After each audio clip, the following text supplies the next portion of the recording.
자, 여러분 오늘도 안녕하시기를 바랍니다. 암호화폐 소식을 전달해드리는 크립토 토마토, 오늘 날짜 2019년 2월 13일 암호화폐 관련 소식들 시작하도록 하겠습니다. 첫 번째는 오늘 또 대박 소식이 하나가 터졌습니다. 그것부터 이제 전달해드리죠. 자, 미국의 공적 연금이 암호화폐 투자 펀드에 조성하는데 사용이 되었다라는 대박 소식이 나왔습니다. 자금은 무려 4천만 달러. 여기서 더 중요한 점이 있는데 바로 이 돈이 어디서 나왔느냐? 버지니아주 페어팩스 카운티의 경찰 연금 기금과 공무원 연금 기금이 투자에 이렇게 들어갔다라고 합니다. 미디어에 따르면 같은 지역 소재인 해당 경찰 연금 기금, 공무원 연금 기금은 별도의 투자위원회가 있는 별도의 기금이며 운용 자산은 각각 14.5억 달러 그리고 42.5억 달러 규모다라고 나와 있는데, 자, 이것이 뻥인지 아닌지 어떻게 알아? 라고 물어보실 수도 있는데, 자, 바로 이 모건 크릭 디지털 에셋의 공동 창립자 뽐플리아노, 이 뽐뿌 형님 기분 좋아가지고 아침부터 이런 트윗을 날렸습니다. 이 사람들도 이제 크게 한 건 했다라고 이렇게 이야기를 했고, 여기 CG 바이낸스가 축하한다라고 또 이렇게 답글을 남겼죠. 그러면서 그가 의미심장한 한마디를 합니다. 기관 자금은 들어오지 않을 것이다. 왜냐하면은 그들은 이미 들어와 있기 때문이다. 라고 이렇게 이야기를 합니다. 자, 여러분, 특히 이제 대한민국 언론사 여러분, 암호화폐는 사기다, 비트코인은 쓰레기다. 그런데 이제 미국에서는 경찰 연금 기금과 공무원 연금 기금을 암호화폐 이렇게 펀드를 조성하는 데 사용을 했습니다. 여기에 투자를 했다는 이야기죠. 자, 이래도 사기입니까? 이런 공무원 연금 기금 같은 것을 아무 생각도 없이, 아무런 내부 정보 없이 그냥 집어 넣었을까요? 예일이나 하버드 같이 정말 그 유명한 대학교, 투자 잘하기로 소문난 대학교에서도 이렇게 집어 넣었죠, 돈을. 그런 점도 한번 이렇게 언론에서 보도를 한번 해줬으면 좋겠습니다. 근데 그렇게 안 하겠죠? 그럴 줄 알았어, 이 자식들아. 완전 치사 빵꾸똥꾸 같은 인간들. 자, 아무튼 다시 한번 이렇게 말씀드리자면은 기관 자금은 이미 들어온 상태입니다. 자, 그 다음 오늘 급한 소식이 한 가지가 떴었죠. 이더리움 콘스탄티노플의 새로운 결함이 발견이 되어서 많은 사람들이 이것도 미뤄지는 거 아니냐라고 우려를 나왔었는데, 이와 관련해서 콘스탄티노플 업그레이드가 지연되지는 않을 것이라고 이더리움 주요 클라이언트 페리티의 고위 관계자 아프리 쇼든이 이렇게 이야기를 했지만은, 대부분의 개발자들이 잠자고 있을 때였기 때문에 더 많은 소식들은 좀 더 기다려야 된다라고 이렇게 미디어 쪽에서는 이야기를 했습니다. 자, 그리고 나서 그 후에 이더리움 코어 개발자인 허드슨 제임슨이 이렇게 이야기를 했는데, 콘스탄티노플 업그레이드는 계획대로 잘 진행이 되고 있다라는 그런 이야기가 나왔습니다. 그래서 부디 더 이상 미루지 않고 꼭 콘스탄티노플 업그레이드가 진행이 되었으면 좋겠습니다. 자, 그 다음 좀 오래된 뉴스인데 코앞까지 다가와서 잠깐 동안 소개를 해드립니다. 중국 사이버 관리국이 블록체인 서비스를 대상으로 하는 블록체인 정보 서비스 관리에 대한 규정이 이제 내일 모레죠, 15일부터 적용이 되게 될 것입니다. 자, 중국에서 일어나는 변화, 블록체인과 관련된 정보나 기술 지원 등의 서비스를 제공하는 웹사이트 및 스마트폰 어플리케이션은 모두 다 감독 대상에 들어가게 되고, 이제 모든 그런 관련 앱이라든지 사이트는 중국 당국으로부터 주기적인 관리를 받게 됩니다. 새로운 서비스를 출시하는 경우 당국의 신고를 통해서 안정성과 규제 준수 여부를 사전에 평가받아야 합니다. 국가 안보나 사회 질서를 위협하거나 타인의 법적 권익을 침해하는 위험이 있는 경우 서비스가 금지된다고 합니다. 참, 정말 21세기에 중국에서는 아직도 이런 식으로 일이 진행이 되고 있는데, 정말 안타깝습니다. 중국이 하루빨리 한 5개나 6개 정도로 쪼개지는 그런 날이 왔으면 좋겠습니다. 자, 다음은 공포의 해킹 앱 한번 보도록 하겠습니다. 공식 구글 플레이 스토어에서 클립보드 하이제커 앱 메타매스크 발견. 가짜 메타매스크 앱이 기기의 클립보드에서 비트코인과 이더리움 주소를 모니터링하고 공격자가 제어할 수 있는 지갑 주소로 바꿔주는 클립보드 하이제커가 버젓이 구글 스토어에서 돌아다니고 있다는 사실이 발견이 되었습니다. 자, 그래서 이것에 관해서는 제가 전에도 다룬 적이 있죠. 암호화폐 투자하시는 분들 앱 다운받으실 때도 정말 조심하시기를 바랍니다. 자, 그 다음 위키리스크에서 크레이그 라이트를 깠습니다. 크레이그 라이트는 연쇄 날주범이다. 크레이그 라이트의 문건들을 모두 조사한 결과 위조로 드러났다. 그러자 크레이그 라이트는 이제 반격을 합니다. 줄리안 어센지 위키리스크 창업자가 위키리스크가 비트코인을 불법 거래 이용하고 있다. 그리고 이제 그를 다크웹 창업자에 비유를 했고, 동시에 강간범이라고 이렇게 유치하게 이렇게 불렀습니다. 이 크레이그 라이트가 깜빵에서 썩으면서 콩밥 먹는 모습을 이제 한번 보고 싶은데, 이 사기꾼 언젠간 꼭 제대로 한번 잡혀 들어갔으면 좋겠습니다. 다음은 태국에서 나온 좋은 소식 한 가지가 있습니다. 전 태국 총리가 자신의 페이스북을 통해서 은행과 같은 기관들의 시대는 지났다. 암호화폐는 더 편리하고 민첩하다. 많은 국가에서 더 많은 암호화폐가 등장할 것이고 암호화폐는 향후 지폐와 함께 사용될 것이다 라고 이렇게 이야기를 했습니다. 그는 이날 기술이 세상을 바꾸고 있다. 전자상거래를 통해 전 세계 젊은이들이 상품과 자본을 자유롭게 사고팔고 또 이동시키고 있다라고 강조했습니다. 그리고 팔로워가 230만 명 정도에 달한다라고 합니다. 자, 제가 이런 것들, 예를 들어 그 사회적으로 명망 있는 사람들이 암호화폐에 대해서 이야기를 할 때 제가 이것을 항상 호재로서 공유를 하는데, 시청자 중에 이제 한 분께서 이것이 왜 중요하냐고, 이렇게 유명한 사람들이 암호화폐에 대해서 좋은 이야기 하는 게 왜 중요한지 모르겠다라고 하시는데, 일단 간단하게 두 가지 이유가 있습니다. 첫 번째는 여기서 보시다시피 230만 명, 몇백만 명 이렇게 팔로워가 있는 사람들은 암호화폐에 대해서 이제 더 잘 알게 되는 기회가 될 수 있겠죠. 그들이 암호화폐를 어떻게 접할 수가 있겠습니까? 그들이 팔로잉하는 사람들이 이야기하는 거, 이런 데서 이렇게 접하는 기회를 얻을 수가 있는 거죠. 그 다음에는 자신들이 존경하는 사람들이 이제 어떤 것을 좋게 평가를 한다. 그러면 그 영향이 있을까요? 없을까요? 예를 들어서 대한민국에서 정말 존경받는 인물 누가 있습니까? 없네요. 예를 들어 세종대왕님이 계신다. 그래서 세종대왕님께서 이제 나는 비트코인이 정말 미래 화폐로서 가치가 될 것 같다. 나는 비트코인이 나온 이유와 그런 것들을 존경한다라고 하면은, 기존에 세종대왕을 존경했었던 사람들은 그래, 그분 말씀이 맞지. 비트코인 이제 앞으로 전 세계에서 잘 쓰이게 될 거야. 좀 얘가 어이없었지만은 무슨 뜻인지는 아시겠죠? 예를 들어서 인간 쓰레기가 비트코인을 홍보를 하면 비트코인이 욕을 먹겠지만은, 제대로 된 사회에서 이제 존경을 받는 사람들, 그리고 많은 사람들을 도왔던 사람들이 비트코인에 대해서 좋은 이야기를 한다. 그러면 정말 자연스럽게 그 사람의 팔로워들이나 그 사람을 우러러보는 사람들에게 좋은 영향을 미칠 수가 있겠죠. 자, 더 많은 이해가 있을 것 같지만은 일단 여기까지 제가 생각했을 때 중요한 두 가지를 일단 말씀을 드리고요. 자, 다음은 새로운 암호화폐 거래 플랫폼. 이 거래 플랫폼은 전 우버 CTO가 공동 설립한 그런 거래소라고 하고요. 여기서 이번에 캐나다 토론토 벤처거래소에 상장을 완료했다는 트윗이 나왔습니다. 이들은 사실 작년 10월에 기관 투자자 대상 거래 서비스를 개시했으며 2019년 3분기에 캐나다와 미국의 개인 투자자들을 상대로 거래 서비스를 제공할 계획이라고 합니다. 혹시 캐나다나 미국에 사신 분들은 여기 사전 요청을 하시면은 25불 상당의 비트코인을 무료로 준다라고 하니까 한번 알아보시면 좋을 것 같습니다. 자, 다음 전 마운트 곡스 CEO가 이야기하기를, 최근에 피어스가 거래소를 되살릴 이제 계획을 발표를 했는데 그는 그런 권리도 없고 능력도 없다라고 이렇게 이야기를 했고, 마운트 곡스를 되살리기에는 굉장히 많은 시간과 노력이 필요할 것이라고 이야기를 했습니다. 다음은 미국으로 넘어갑니다. 미국 법무부가 최근 수백만 달러 규모의 사기 행각을 벌인 국제 사기 조직을 기소했다고 발표를 했습니다. 해당 조직은 20명으로 구성이 되어 있고 이 중에 4명만 미국 시민권자라고 합니다. 자, 그래서 이 사람들을 잡았는데 일단 미국으로 송환을 했다라고 합니다. 이 사람들은 가짜 온라인 경매 사이트를 운영하면서 실존하지 않는 상품으로 사용자들의 자금을 편취한 뒤에 암호화폐를 통해 세탁했다는 설명입니다. 나쁜 놈들 잡았으니까 이제 콩밥, 다시 한번 콩밥 나오는데, 미국이니까 콩밥 말고 엿을 먹이면 좋겠죠. 밥 대신 이제 콩이 들어간 엿을 먹여서 한 30년 동안 세상 빛을 못 보게 만들어 버려야 됩니다. 사기치는 사람들. 대한민국도 이렇게 해야 되는데. 자, 다음은 넴 관련된 소식이 있습니다. 넴 재단과 넴 랩스가 공동 성명을 발표하고 캐타펄트 개발에 협력을 하겠다. 이 프로젝트에 관해서 협력하겠다라고 발표를 했습니다. 참고로 지난번에 있었던 자금난이라든지 사람들에게 암호화폐에 대해서 이제 후원을 해달라고 한 것은 이제 거짓 기사였다라고 하네요.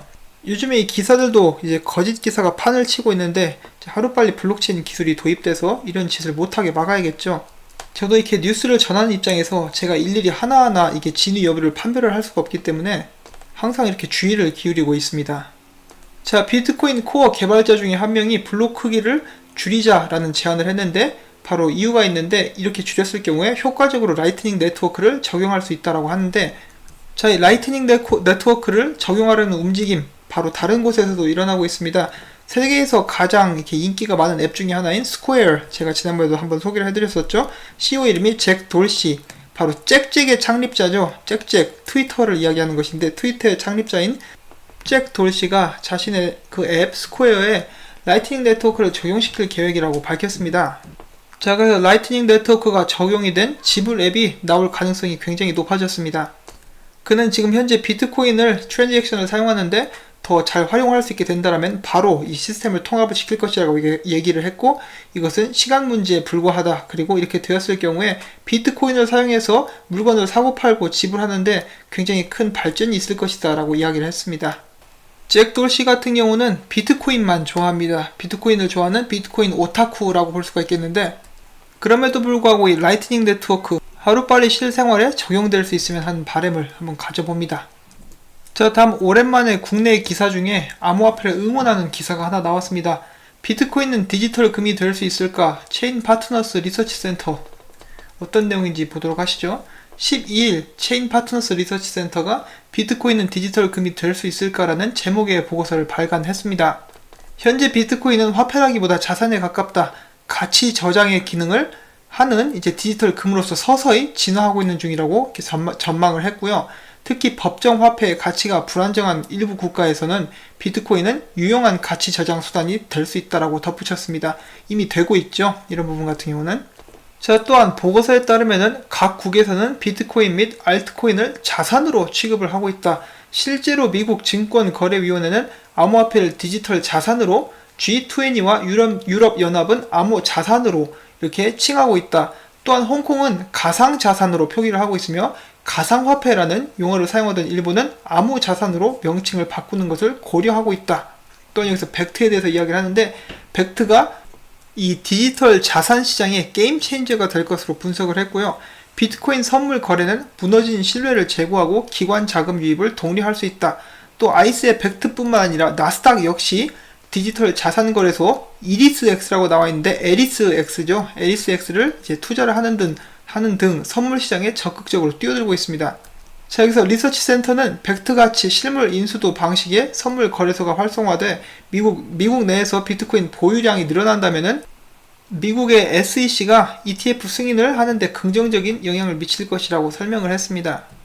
또한 세계 금협회의 자료를 참고해서 산출한 재무적 금의 가치는 4.4조 달러이고요. 리서치 센터는 비트코인이 재무적 금 시장의 규모의 10% 수준을 대체한다고 가정하면은 비트코인의 가격은 17,403달러까지 상승할 여력이 있다고 분석을 했습니다.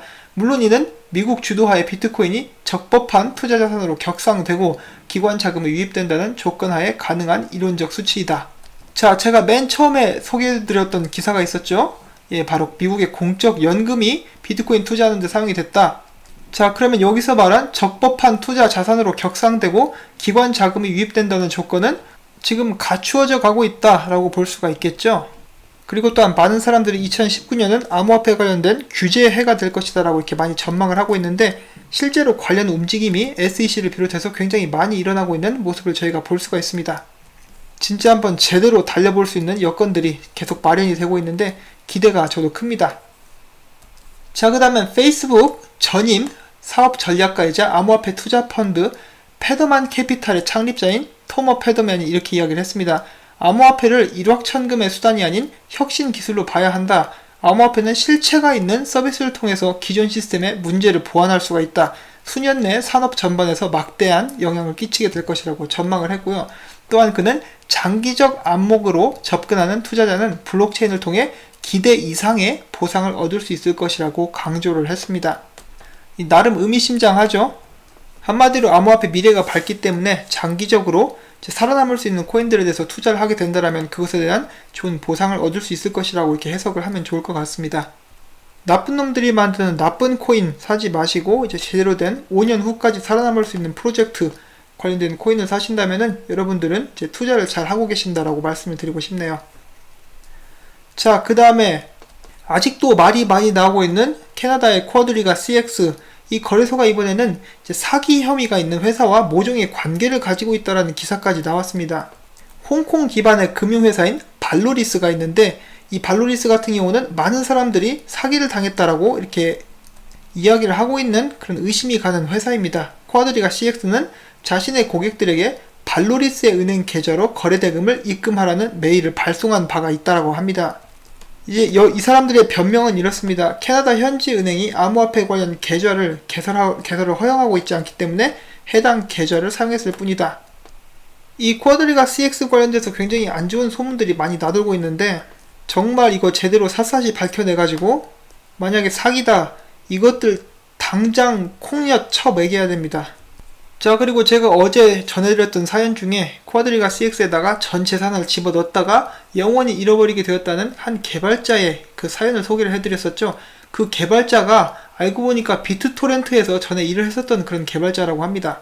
그가 잃어버린 전 재산의 액수는 4억이 넘죠. 굉장히 큰 액수인데, 자, 저스틴 선이 갑자기 나타나서 내가 너희에게 직업을 줄 것이니라 라고 이렇게 이야기를 했다라고 합니다. 그래서 그 사람에게 이제 직업을 제안을 했다. 이리 와서 다시 나를 위해 일해라. 내가 너에게 돈을 주겠다라고 이렇게 직업 제안을 했는데, 저스틴 선 요즘에 좋은 모습들을 계속해서 보여주고 있습니다. 자, 그래서 준비한 트론 스페셜 소식들이 몇 가지가 있는데 지금부터 시작하도록 하겠습니다. 자, 저스틴 선의 트론 한국 모바일 게임 협회와 업무 협약을 체결을 했습니다. 어떤 일이 있었느냐? 트론 파운데이션 그리고 한국 블록체인 컨텐츠 협회는 1월 31일 2019년 대한민국 블록체인 게임쇼 행사장에서 한국 게임 및 블록체인 산업 발전을 위해서 업무 협약을 체결을 하였습니다. 트론 같은 경우는 2018년 말에 약 1억 달러 규모의 게임 펀드인 트론 아케이드를 조성한 것으로 주목을 받았었고, 국내 게임 업체와 진행한 비공개 투자 관련 미팅도 있었다라고 하네요. 이렇게 해서 트론의 한국 진출도 이어지고 있는데, 이 비공개 투자 어떤 식으로 이야기가 진행이 되었을지 나중에 두고 보면 좋을 것 같습니다. 한국의 게임 정말 잘 만드는데, 다만 이제 정부에서 좀 장려를 좀 잘 해줬으면 좋겠습니다. 효자 산업인데 말이죠. 자, 그 다음에 저스틴 선 이야기했었던 비밀 프로젝트, 비밀 캠페인의 멤버가 공개가 됐는데, 바로 프렌즈의 모니카 역을 맡았던 커트니 콕스가 여기에 참여하게 된다고 합니다. 이 커트니 콕스 뿐만 아니라 여러분도 잘 아시는 르네젤 위거, 이제 골든글러브에서 3번 상을 수상한 르네젤 위거 역시 이 비밀 캠페인에 참석을 한다고 하는데, NFL 선수는 아직까지 이렇게 공개를 하지 않은 상황이라고 합니다. 저도 이 프렌즈 쇼 진짜 좋아했는데, 이 르네젤 위거 같은 경우는 브리짓 존스 다이어리, 그 다음에 또 영화 뭐 있죠? 시카고에서도 나왔었고 신데렐라맨에서도 나왔었는데, 아무튼 꽤 유명한 배우죠, 둘 다. 자, 아무튼 저스틴 선 어떻게 이런 거물들을 섭외를 했는지 모르겠지만은 이렇게 좋은 일에도 앞장서고 있는 저스틴 선, 레드 선, 저도 응원하고 싶은 마음이 듭니다. 자, 저스틴 선의 사업에도 약간의 먹구림은 들어오졌다라고 볼 수가 있겠는데, 바로 이 비트토렌트에서 이제 저작권 관련된 위법이 3,000건 이상이 이렇게 접수가 됐다라고 합니다. 이제 대부분 영화에 관련되지 않았나 라고 이렇게 생각을 해볼 수가 있는데, 이런 부분도 이제 비트토렌트 측에서 해결을 해야 될 문제라고 볼 수가 있겠죠. 자, 그 다음에 재밌는 짤을 보는 시간을 갖도록 하겠습니다. 이것은 애플 워치입니다. 애플 워치에 XVG에서 앱을 만들었는데, 애플 워치로 이렇게 전송이 가능하다, 토큰을 애플 워치로 받았다라고 이렇게 어떤 사람이 사진을 올렸습니다. 자, 그 다음에 전 세계에서 설치된 ATM, 암호화폐 ATM 기계가 4,128대라고 하죠. 이제 이 숫자는 계속해서 늘어나게 될 것인데, 최초의 ATM 기계는 2013년 말 캐나다 밴쿠버에서 이제 설치가 되었다라고 합니다. 대한민국에도 이제 한 대가 있는 것으로 알고 있는데, 사용은 안 된다고 누가 그랬었던 것 같죠? 곧 있으면 필리핀을 비롯해서 미국 뉴욕이라든지 굉장히 많은 ATM 기계들이 계속해서 설치가 될 예정입니다. 그 중에 한 대가 바로 이거라고 볼 수가 있겠는데, 이 조지아주의 스톡브리지에 있는 ATM 기계라고 합니다. 여러분들도 보시다시피 비트코인을 사고 팔 수 있는 화면이 보여지고 있습니다. 자, 그 다음엔 커다란 빌보드 광고인데, 여기 보이시는 메모리딜러스닷컴에서 비트코인으로 결제를 할 수 있도록 하는 것 같죠? 계속해서 암호화폐 결제를 받아주는 것도, 그리고 또한 암호화폐 관련된 규제도 계속해서 나오고 있는 그런 긍정적인 모습이라고 볼 수가 있겠습니다. 지금 당장 가격이 오르지 않는다 할지라도 이런 부분들이 분명히 긍정적인 영향으로 나중에 가격 상승을 이끌 것이라고 저는 생각을 해봅니다. 오늘은 기분 좋은 소식도 나왔었는데, 이 영상이 여러분들께 이렇게 꼭 도움이 되었으면 하는 바람입니다. 정보들이 도움이 되셨다면 구독과 좋아요, 그리고 제가 앞으로 계속해서 열심히 일을 할 수 있도록 광고 시청을 처음부터 끝까지 시청해 주시기를 꼭 부탁을 드리고 싶습니다.